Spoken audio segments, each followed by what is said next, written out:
UFOs in Indiana will introduce you to a woman whose experience is the subject of a best-selling book and an upcoming movie. The woman is one of several people believed by researchers to have been examined by occupants of a UFO. This is suburban Indianapolis. Not exactly the kind of place you'd expect an alien spacecraft to land. But researchers believe that one did land, not far from here. And what resulted is one of the most well-documented and incredible UFO cases ever. It is chronicled in this book, Intruders. It tells the story of an Indianapolis woman, Kathy Davis, who had a bizarre encounter in July of 1983 in the backyard of her parents' home. After her mother saw strange lights out by the bird feeder that night, Kathy went to investigate. She saw nothing, but suddenly felt hot. Like I was on fire, like all the skin on my body was burning, tingling, and I could hear my heart beating real hard in my ears, and I had to get out of there. The next morning, there was a strange sight in her backyard. The grass appeared to have been burnt in a circle-like shape, with other burn tracks extending out from the circle. Soil samples indicated the earth had been virtually baked at incredibly high temperatures. Kathy herself began to lose her hair and experienced bizarre physical symptoms, disturbing dreams, and flashbacks.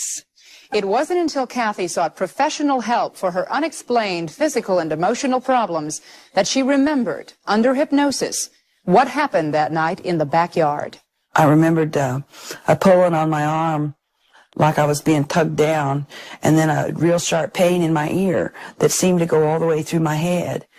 I thought I heard somebody say, "I'm sorry I hurt you." And I can see off to my left a large dark form. I don't want to look at it. Then I remembered hearing my name be called.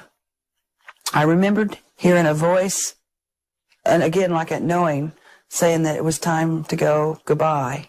Whatever it was over. What Kathy described is now believed to have been an encounter with occupants of a UFO that landed in her parents' yard that night.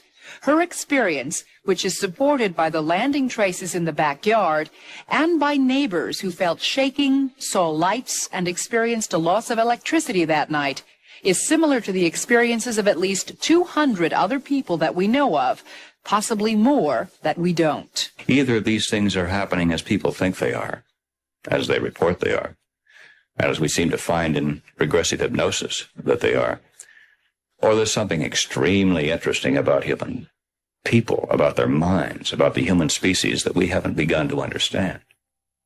After further investigation, it was revealed that Kathy had had other strange experiences that could not be accounted for. Kathy underwent hypnosis to unlock the other secrets that were surging into her consciousness. She remembered other encounters, this time with strange beings who seemed to know her and appeared in her bedroom.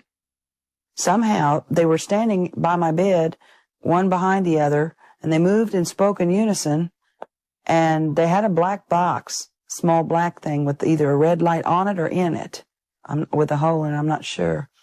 I was told to hold it and to look at it, and I didn't want to, and I remembered when I first saw them there, I was terrified, and my first thoughts were, if you don't come any closer and don't touch me, I'll be all right.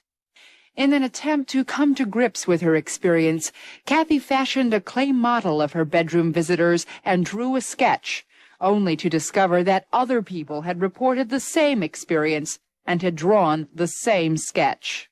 When I saw a drawing that a woman in North or South Carolina had made that was so much like mine that when I first saw it, I thought it was mine, I felt sick to the pit of my stomach. Why would people in Kansas and people on the island of New Guinea have similar experiences, explain them in different languages, but have the details come out almost identical? It doesn't make sense.